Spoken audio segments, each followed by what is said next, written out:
పద్మరాగశిలాదర్శ పరిభావికపోలభూః నవవిద్రుమబింబశ్రీన్యక్కారిరదనచ్చదా. పద్మరాగ శిలాదర్శ పరిభావి కపోలభూ. పద్మరాగమణులతో చేయబడిన అద్దాన్ని సైతం పరాభవించు చెక్కిళ్లు గలది. చెక్కిళ్లు అనగా బుగ్గలు. ఎరుపు వర్ణం కలిగిన పద్మరాగమణులతో చేయబడిన అద్దం కూడా ఏదో నాటికి కాలధర్మానికి లోబడి తన సౌందర్యాన్ని కోల్పోతుంది. మనులు గట్టిగా శిలలలా ఉంటాయి, కాని అమ్మవారు నిత్య యవ్వన. ఆమె చెక్కిళ్లు నిరంతరము నునుపుదనమును, మృదుత్వమును, ఎరుపుదనమును కలిగి అత్యంత నిర్మలముగా ఉంటాయి. కనుక పద్మరాగమణులతో చేసిన అద్దముతో పోల్చుట సాధ్యం కాదు. నవ విద్రుమ బింబశ్రీ న్యక్కారి రథ నచ్చదా. క్రొత్తదైన పగడము యొక్క లేదా దొండపండు యొక్క శోభను తిరస్కరించు పెదవులు గలది. పగడము ఎరుపు రంగులో ఉన్నప్పటికీ నీటిలో నానబెట్టినప్పుడు గీతలు పడుతుంది, గట్టిగాను మృదుత్వం లేకుండా ఉంటుంది. దొండకాయ పూర్తిగా ఎరుపు రంగు వచ్చినప్పుడు మెత్తబడి గుజ్జుగా అయిపోతుంది. ఇటువంటి వాటితో అమ్మవారి పెదవులు పోల్చుట ఎలా సాధ్యం? అమ్మవారి ఎర్రని పెదవుల నుంచి జాలువారిన అమృతమయమైన వాక్కులు మనకు రక్షణగాను జీవాధారముగాను ఉంటాయి. పద్మరాగశిలాదర్శ పరిభావికపోలభూః నవవిద్రుమబింబశ్రీన్యక్కారిరదనచ్చదా.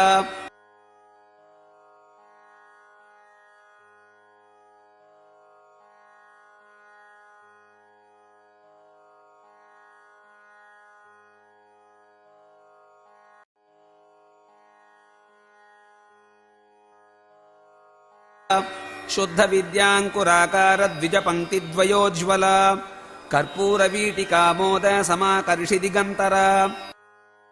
శుద్ధ విద్యాంకురాకార ద్విజపంక్తి ద్వయోజ్వల.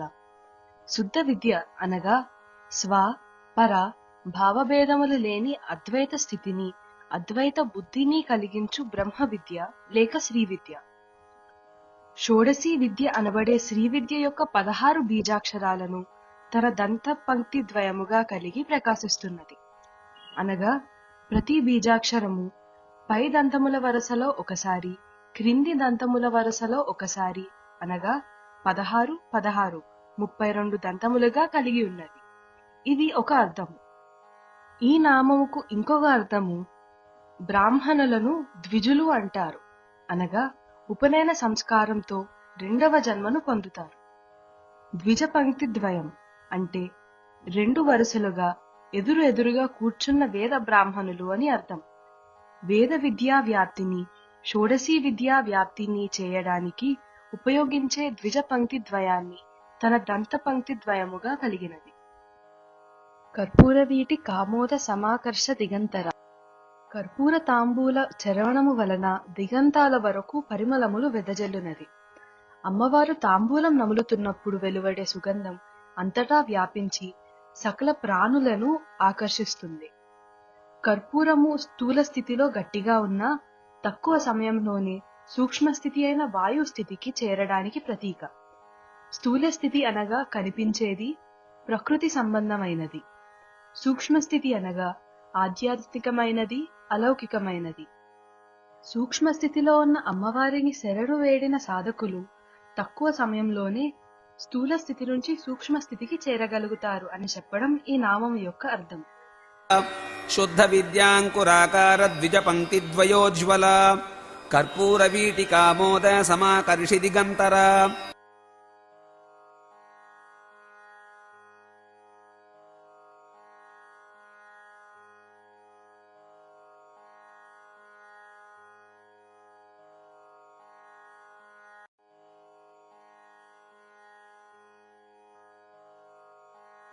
నిజ సల్లాప మాధుర్య వినిర్భత్సిత కచ్చపీ మందస్మిత ప్రభాపూర మజ్జత్కామేశ మానస. నిజ సల్లాప మాధుర్య వినిర్భత్సిత కచ్చపి. సరస్వతీదేవి కచ్చపి వీణపై వాయించే స్వరాల మాధుర్యాన్ని కూడా మించిన సల్లాప మాధుర్యము కలది. సరస్వతీదేవి తన కచ్చపి అని పిలువబడే వీణపై అమ్మవారి కొలువులో శివుని వీరగాథలను, మహత్యాన్ని గానం చేయుచుండగా అమ్మవారు గొప్ప ఆనందం పొంది మెచ్చుకొనున్నట్లు శిరస్సు ఊపుతూ తన మృదు మధుర వాక్కులతో బాగు బాగు అనుచు ప్రశంసా వాక్యములు పలికినంతనే సరస్వతీదేవి అమ్మవారి వాక్కుల యొక్క మాధుర్యము ముందు తన వీణానాద మాధుర్యం వెలవెలబోగుచున్నదని తెలుసుకొని తన కచ్చపి అను వీణను క్రింద పెట్టి వీణను కప్పే వస్త్రముతో కప్పివేసినది. మందస్మిత ప్రభాపూర మజ్జత్ కామేశ మానస. నీ చిరునవ్వు అనే నిండు కాంతి ప్రవాహమునందు మునకలు వేయుచున్న శివుని యొక్క మనసు పొందినది. అమ్మా, నీ చిరునవ్వు అనే అమృతమయమైన కాంతి ప్రవాహములో శివుని మనసు ఆనందముగా మునకలు వేయుచున్నది. అట్టి శివుని మనసు నీకు స్వాధీనం. నిజ సల్లాప మాధుర్య వినిర్భత్సిత కచ్చపీ మందస్మిత ప్రభాపూర మజ్జత్ కామేశ మానస.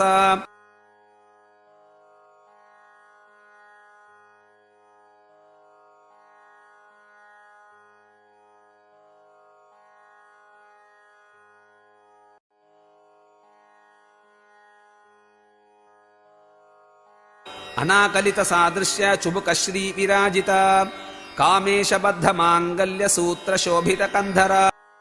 అనాకలిత సాదృశ్య చుబుకశ్రీ విరాజిత. లభ్యము కాని పోలిక గల చిబుకము యొక్క శోభతో విరాజిల్లునది. అమ్మవారి యొక్క గెడ్డము యొక్క అందాన్ని దేనితోనూ పోలిక చెప్పటానికి వీలు కాక కవులు అమ్మవారి యొక్క గడ్డము దానికి అదే సాటి అని చెప్పారు. కామేశబద్ధ మాంగల్య సూత్ర శోభిత కంధర. పరమశివుని చేత కట్టబడిన మంగళ సూత్రముచే పవిత్ర సౌందర్యముతో ప్రకాశించుచున్న మెడ గలిగినది. పురుష ప్రకృతి ఇద్దరూ ఈ సూత్రం చేత బంధింపబడతారు. పరబ్రహ్మం నుండి ఈ సృష్టి దాకా ఉండే బ్రహ్మసూత్రమే ఈ సూత్రము. మెడ వద్దనే విశుద్ధి చక్రం ఉంటుంది. విశుద్ధి చక్రం వద్ద 2 దళాల పద్మము ఉంటుంది. ఈ 2 దళాలు శివపార్వతులు. అవి వాక్కు అర్థాలను సూచిస్తాయి. ఇక్కడే హంసద్వంద్వం ఉంటుంది. ఒకటి సకారము, రెండోది హకారము. ఈ 2 ఉచ్ఛ్వాస నిశ్వాసలను సూచిస్తాయి. అనాకలిత సాదృశ్య చుబుక శ్రీ విరాజిత కామేశబద్ధ మాంగల్య సూత్ర శోభిత కంధర.